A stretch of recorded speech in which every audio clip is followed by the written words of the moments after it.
an opinion. What remains unanswered? A lot of organizations have rejected the bill. Is government willing to stand its ground to get this bill passed? With speculation that actually the bill will be read, will have a second reading on Tuesday, second and third. There's a huge likelihood that it will be read on Tuesday next week. What would be the fate? Could the opinion from different stakeholders just be rendered redundant? Well, we'll be getting into this and much more during the course of our discussion. It will be very interesting for us as we kickstart the show to listen to the opinion of the Bank of Uganda Governor, Dr. Michael Ating Ego, when he spoke out before Parliament. Take a listen. True national sovereignty is built on economic strength and financial independence. While the goal of protecting national interests is legitimate, the protection of the Sovereign Bill 2026, as currently drafted, risks reversing 3 decades of successful financial development through liberalization that has sustained economic growth.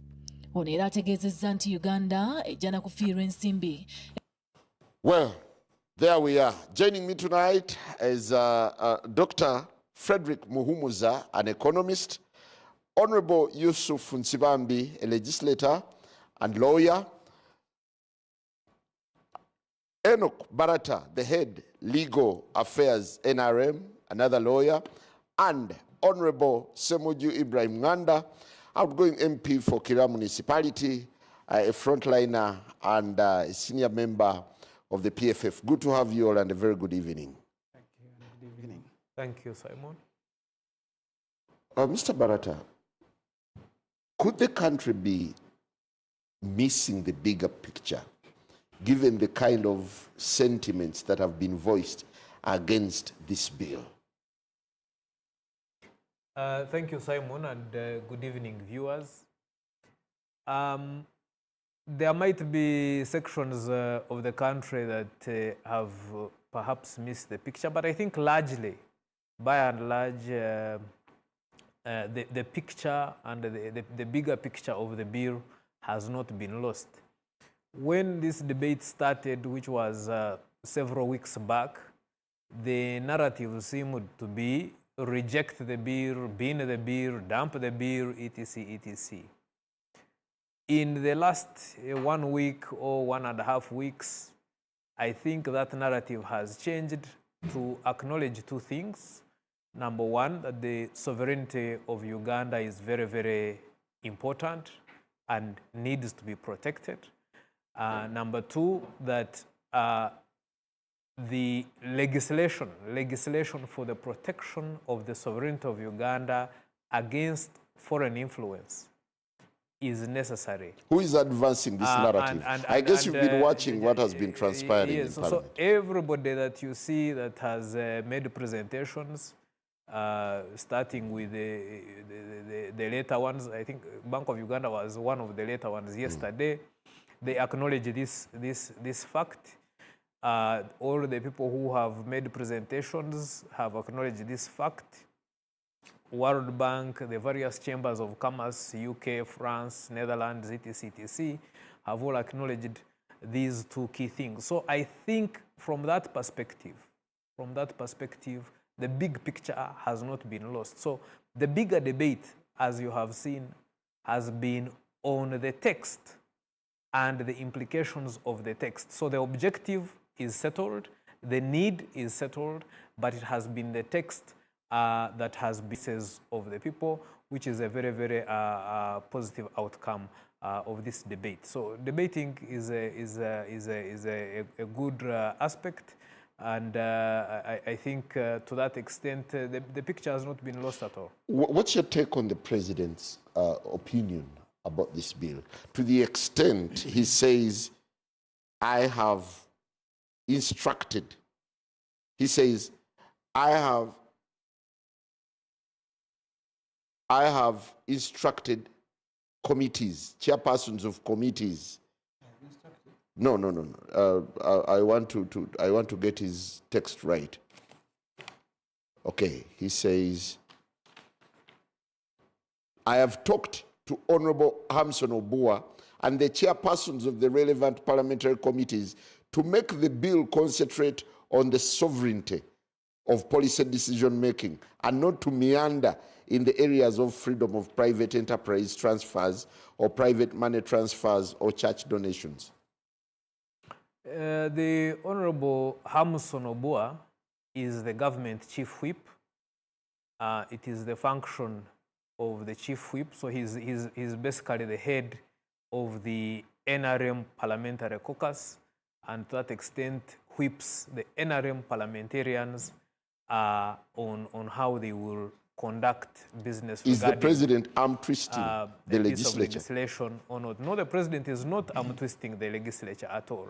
The president is saying to the chief whip, please clarify to all the NRM members that the bill should focus on these areas and the other areas are not our intention at all.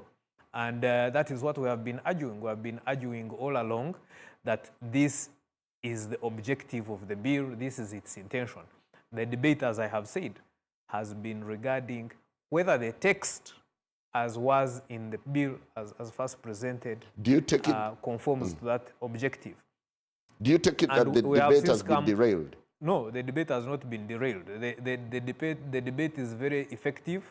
The debate has already produced results, as you have seen, because there have been responses. All the presenters, not all the presenters, the more serious presenters made proposals, and you will find that it is those proposals that have been captured in the various amendments that have been proposed now to the committee following these public hearings. Thank you. Honorable Semuju, what's your take on how the bill, the debate has unfolded over the days, and what does the president's letter, in a way, add to the debate? I have a feeling this bill came to target the political opposition and the civil society. But the originator, now the president, says, I am the one who initiated. He also feared that while you may track money coming to the political parties and the civil society, there is a likelihood that that money can be channeled through many other sources. That's why the embassies are mentioned there specifically. That's why Ugandans who are working outside Uganda are mentioned. While he knew the target, he was not sure whether the money will formally come to political parties and you can track it, and to civil society. And that's why almost everybody was being brought under the bill. So I agree with him. The purpose for which it is coming hasn't been lost, and the president is very clear. But they are now struggling to remove other people that they did not intend. And but they are removing them without removing them because the fear remains. In the last elections, you had Sarah Birete, doctor of civil society, arrested. You had a reverend father in Masaka, arrested for money laundering. By the way, there is a law on money laundering and financing of terrorism. I participated in making those laws. Political parties and organizations act are supposed to make declarations to the Electoral Commission of the sources of funding, even the money that you have spent and sources, etc. When I don't want to lose the question you have asked me. So I don't think the president is he refining or complicating? He's actually deliberately ambiguous. Deliberately. Because he hasn't, I think, been satisfied by any explanation, whether from any of these lawyers, that by targeting everybody, maybe he didn't know that it will affect the economy, it will affect the liberal nature, because Museveni has been very liberal. And one time addressing investors from South Africa, Stanbic and others, they invited me at Serena. And they were very happy with Uganda, particularly about the repatriation of their profit, and if they wanted to move their money, they can move it around easily. They were very happy with that. So the president is being told, or he hears people say that this bill that you have proposed actually is going to reverse that. And there are very serious ramifications to the economy. Yeah, but look. So that's what is worrying him. But I don't read anything much in his letter. Okay. Because first he says the bill, if I understood him properly, must go ahead. But he says, you do the things that I told you, maybe along the way you included other things. And that's why... so do you want to take this as a Museveni bill? But he said I initiated. So what do you understand with that? He said I initiated. What I initiated, what the cabinet did. He used the word I initiated. So this is his bill to deal with politics, to deal with the civil society, the two groups that have recently been in prison. Civil society. Well, the president, again in his tweet, he says, of recent, I've noticed a lot of orwali, noise, kerere, regarding the sovereignty bill. What does this speak to the submission? Of course, he's uncomfortable that you have, it's caused a debate where it's not very easy that you come on front and to debate the same thing twice, last week and this week. But he also follows. Museveni reads newspapers. He pretends he doesn't read them, but he reads them. I remember one time he said he doesn't read local newspapers, then he went to photograph his vehicle during the campaign, and it was full of newspapers. So he reads, he follows, sometimes even TVs he does. So the feedback, the reaction, people appearing before the committee. The two committees have done commendable work. Sometimes committees of parliament will announce hearings and then abandon them midway. But by allowing many people to come, they have kept the debate going. Specifically for me, because you can dismiss the opposition, you can dismiss everybody, the Bank of Uganda raised the issues. The issues they raised, one of them was the regulatory framework. The law creates a peace, and is it Peace and Stability Department in the Ministry of Foreign Affairs, where people are supposed to go and register. That peace and security something is also supposed to issue permissions similar to Bank of Uganda. The Bank of Uganda said, assuming we have authorized someone to transact financial business as Bank of Uganda, assuming we have, and then this other new regulatory authority says no. Imagine that confusion you're going to create in the country. Bank of Uganda said, in a year, we are now receiving about 1.6 billion US dollars. Some people have said $2.5 billion from Ugandans working outside. You are now defining them as foreigners. The Bank of Uganda went far. They said, this business of NGOs, the civil society that you are targeting, this sector is employing between 20 to 50,000 people. And between them, you have people who are sponsoring that sector, sending to Uganda over 400 million US dollars. They said if you are going to affect any of those remittances from Ugandans, amounting to about 1.6 billion US dollar, you are going to cripple the economy of the NGOs and the civil society, which is more than $400 million.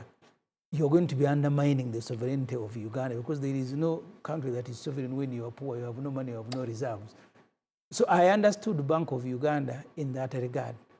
The lawyers will argue, government lawyers will come and say everything is okay, you didn't understand it. Those who are opposed to it will also make a similar. So the fears of us who are not ordinarily involved in the business of interpreting is that you can't have everybody appearing before the committee, with the exception of the Honorable Nsiwambi and Chiwanuka Chirio and maybe David Muhoz, everybody appearing before the committee saying this thing is very bad from the religious organ, and then you say no, the religious people can cause me trouble. You go and craft an amendment to say religious people are not involved. Even I think financial institutions, you can leave them out, but the rest will remain because they haven't changed the definitions until I am told they have done so. So if you go and work outside for 3 months, you're going to be classified as a foreigner. If you send money, first you need to go and register. I saw Bank of Uganda also complaining that people want to transact who are involved in financial businesses, they are going to be required to go and get a mental checkup. Those who are involved and say, guys, people who are bringing you money, you cannot subject them. I think that's a tongue in cheek. No, it is written in the Bank of Uganda statement. He said you can't go. But is it in the law? Is it in the bill? I haven't, because you see, reading and understanding everything that is in the bill, it is even possible, even those of us who pass bills, you can pass a bill and you get to understand everything in it when it is already passed. Honorable Nsibambi, you are among the proponents of the bill.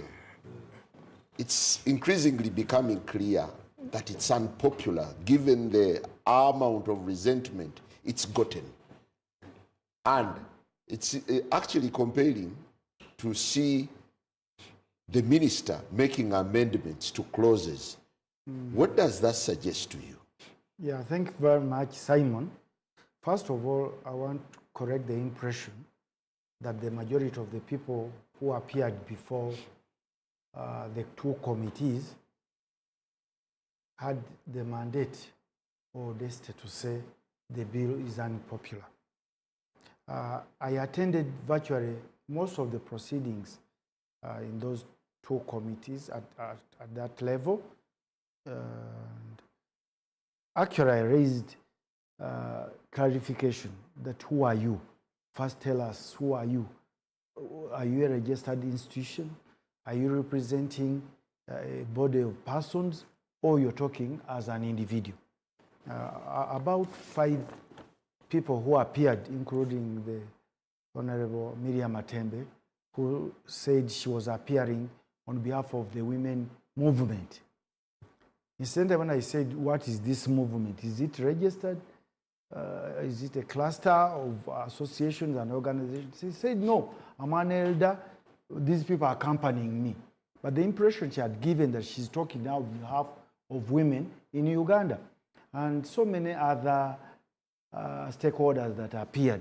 You want to label them as imposters? So, no, not imposters. They were appearing like I appeared as a Ugandan and as a concerned citizen. Okay. But the impression given, what went on, the various groups that came, they gave the impression that actually they are representing so many other Ugandans. Yes, let's list them. But you are talking, we can list them. Interreligious Council appeared. Yes. That's representing The whole of Uganda. the whole of Uganda. Okay. That's representative, isn't Yes, it? yes, Uganda Law Society, yes. Bank of Uganda. Yes, representing who now? Bank It's a government institution. Central Bank. It's a government institution in charge of a sector. So would you dismiss? Which is Do you want to sector- suggest that Dr. Michael was appearing on his own? What I wanted to tell and inform the viewers out there, that you have